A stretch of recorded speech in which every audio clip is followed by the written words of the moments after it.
تک پہنچنے کا راستہ قربانیوں سے ہو کے جاتا.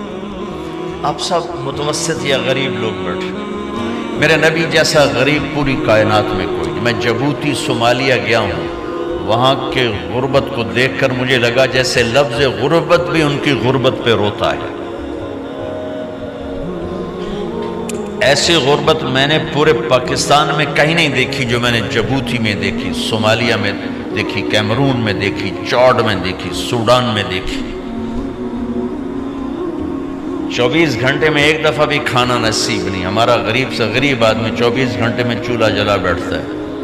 لیکن میرے نبی پر جو غربت آئی, کوئی ہے پوری دنیا میں تو اللہ نے مجھے پھرائی ہے جس کے گھر میں 2 مہینے چولہا نہ جلتا ہو. میرے نبی وہ فقیر تھے جن کے گھر میں 2 مہینے چولہا نہیں جلتا تھا. ایک رات آپ سوئے ہوئے, کبھی یوں کروڑ بدلے اور کبھی یوں کروڑ بدلے, بار بار حضرت عائشہ کے ساتھ. تو تھوڑی دیر کے بعد آپ تھوڑا سا آگے ہوئے اور چارپائی کی جو لکڑی ہوتی جس پر بان بنا ہوتا ہے اس پہ پیٹ کو یوں فکس کر کے اور نیچے لٹک گئے, دھڑ آدھا نیچے لٹک. فَكَانَ قَابَ قَوْسَيْنِ أَوْ أَدْنَىٰ. واہ واہ واہ, کیا مقام ہے قاب قوسین, اور کیا حالات سے گزر رہے ہیں کہ یوں آدھا دھڑ نیچے لٹک گیا. ام عائشہ اٹھ کے بیٹھ گئیں, یا رسول اللہ خیریت کیوں؟